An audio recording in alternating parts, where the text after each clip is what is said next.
Sergeant, ring the quorum bell.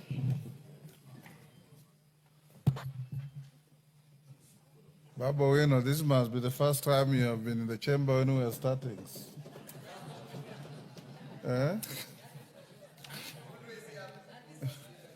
You always appear here like a stranger.